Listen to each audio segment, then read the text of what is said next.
Let me ask you one step sideways for a second before we get to the political intrigue. This Axios report that they took a look at a subpoena that supposedly was given to a witness who's going to go before Mueller, and it was asking people to preserve all of their electronic communications from about 2015 with this long list of Trump people. You are on that list in terms of people they want communications captured with. What do you make of that subpoena? Well, I think it's probably standard protocol for the Mueller investigation to see if there was any collusion or cooperation or coordination, which we know there wasn't. But what they want to do is they want to look and see any communication between staffers that potentially they would be interested in. And my guess is this is information that the Mueller team would already have access to. I am sure, and the campaign has been very clear about this, they have cooperated with the Mueller investigation in any way, shape, or form, and any electronic communication between potential individuals that were associated with the campaign that were done on the campaign communication network would have been preserved already, and I'm sure the Mueller investigative team already has those. When you say we know, you, of course, are open to the idea that we don't know, right? We only know what Mueller's able to show in the end. I mean, you've said in the past you can't know about all the different things that Mueller's looking at. You weren't privy to all these different communications. You weren't part of all the different dynamics that have been exposed already. So you're not 100% sure of that, are you? Well, I'm only sure of what I am familiar with as it relates to Corey Lewandowski, and I know that I didn't coordinate or cooperate or. But there are a lot of other people at play. You're only one on a very long list of people they're looking at. You're exactly right, Chris.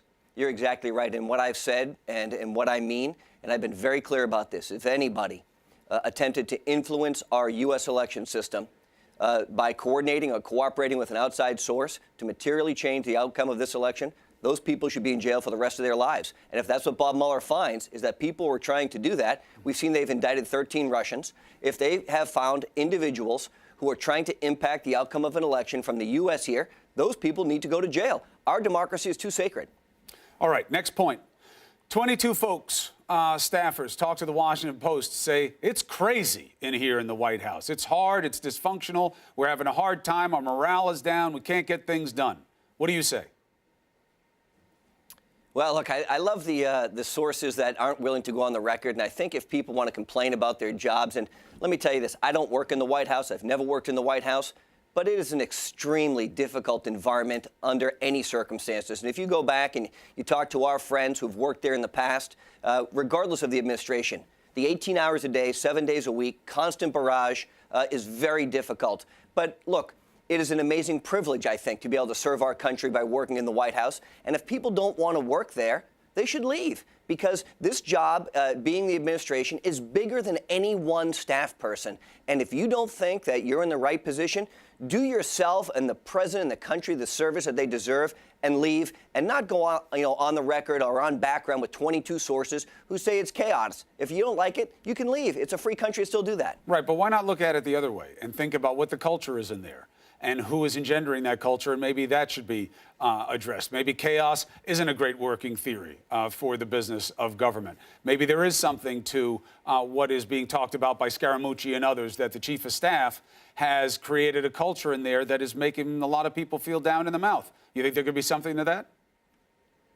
Well, what I think is, if I look back in the last year, it wasn't that long ago where everyone says that White House was in chaos because the Reince Priebus, Steve Bannon, Jared Kushner triumvirate at the top, and no one could understand who the boss was.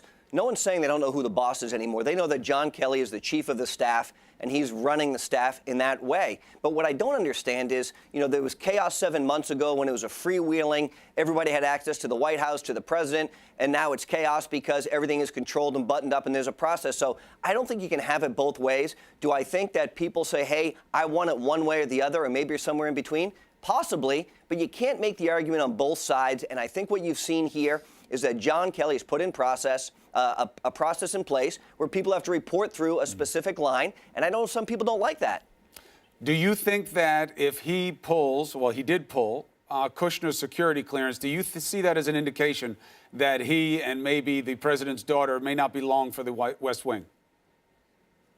I don't see that. I think Jared and Ivanka will have the opportunity to stay inside the West Wing for as long as they want to. But let me say this, when you look back at a number of people who didn't have their access to a top secret security clearance, there is a rationale for understanding that there has to be a process in place to make sure that people should have access to the right type of clearances for our own country. And we saw a problem in the White House a few months back where an individual who shouldn't have been there continued to have access to information, and that was a failure somewhere. Who are you talking about? about? Jared and Ivanka will have. You're talking about Rob Porter. Clearly. Do you think Kelly knew about that? That's exactly right. No, I don't know. I mean, I don't know. How did they not know, how the security Corey? clearance works from what they told me. Yeah, but think about it. If you were there, you worked on the campaign. You know about accountability at the top. You know the FBI knew this. You knew they were delivering information to the counsel's office. How do you Chris, not I know? think somebody It's not knew. like somebody said he had traffic tickets. No, Chris, somebody knew. Somebody knew, and the question was, what did they know and how soon did they know it? But look, So how are we supposed to take it, Corey? Because this is a big part that gets us into this fugazi fake news and the media is so bad BS spin that'll come out of the White House. Somebody knew. You just said it yourself. And we all know that that's the truth. This isn't the kind of information nobody pays attention to. Gossip is like 50% of the job down there in terms of learning about who you're working with and their vulnerabilities. So we say, well, obviously somebody knew. So let's get after it and figure out who was it. Was it Kelly? Was it this one? Did Hope Hicks? Should she have been involved with it? Does this go all the way to the president? And those questions all get attacked as being unfair. But isn't all of that scrutiny totally legitimate when you have someone this close to the president handling all the things that the president is going to have to sign off on? Weren't those all legitimate questions? There's some clear legitimacy to those questions. And if you look at what the House Oversight Committee is now doing, is they're investigating the administration to understand how that process broke down and why it failed. And that's the right thing to do right now. So Trey Gowdy has asked very clearly for an understanding of what the process was, who knew what, when, and where. And I think he's going to get to the bottom of it. And that's a very fair thing for him to do to make sure that the people who need and are required to have access to top secret information have that with the best of their ability and the best understanding possible. And I think that's what the House is going to look into. If the president were to say to you, Corey, I think I'm going to let Jared just see this stuff. I'm going to show him my briefing every day anyway. I don't care what they say. I trust him. What would you advise him? Well, the president has 100% authority. I know, but what would you advise him? It's not about having the right to do it. It's about whether or not it would be right to do it. What would you tell him? Chris, what I think is the access of information that the president has and who he can grant that to is very selective. And if he wants to grant access to someone so they can look at something specific, so in their particular role in the building, they should have the opportunity to do that. And what we know, part of Mr. Kushner's role is negotiating Middle East peace, and if there's information that he needs to have access to in order to continue in that capacity, and the president feels comfortable giving that to him so that he can help achieve that goal, then he should have the opportunity to do it. But that is completely at the discretion of the president in a limited basis, and that I know of, and the president's very clear, he gave John Kelly, the chief of staff, the ability to decide what was going to happen on the clearances, and John Kelly has made that decision. Under the category of chaos, we look at these tariffs. I understand, you understand what Trump's disposition is in terms of muscling up and then falling back on a position. But tariffs are a very dangerous thing to do that with. And that's why he really took people by surprise the way he came out of this. This isn't what his advisors wanted.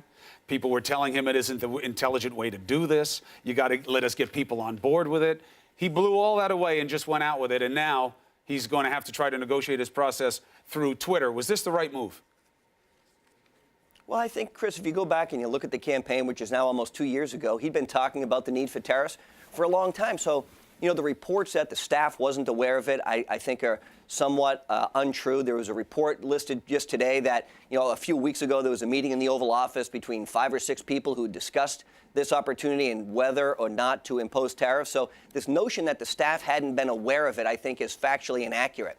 But what I do think is very important is this president has said, if this is going to help Americans have more jobs, meaning we're going to have manufacturing here in the country, that's a pledge he made during the campaign. Right. And now that he's fulfilling that promise, should not be a surprise to anyone. Right, but how's he fulfilling the promise with tariffs? See, that's the point. You want to cut new trade deals, go ahead. Tariff is not a deal. It opens you up to retaliation. We've never seen it work in the past. Now he's going at Canada and Mexico. No one's saying that his goal is a bad goal to have more jobs. It's whether or not this is the right method. To the name of your book, Let Trump Be Trump.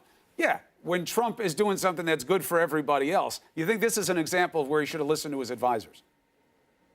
Well, I think he did listen to some of the advisors. I think he listened to Wilbur Ross. I think he listened to Peter Navarro. And what they said was the section that of the U.S. code, which the president is using, right. Section 232, from what I understand, is a national security issue. And the president's position has been, if we don't have a steel industry and we don't have an aluminum industry here in the United States, it presents a national security problem. God forbid we ever have a serious conflict. And that's where he's doing this under. Now, does that give us the opportunity to go back? And what he tweeted today was, let's go back and renegotiate NAFTA so that it can be fair to the United States. That's a fair thing. And let's just look at it for 1 second. The tariff that he's talking about, particularly as it relates to aluminum, is a cost of, and the New York Times wrote this story, so this isn't the right-wing propaganda.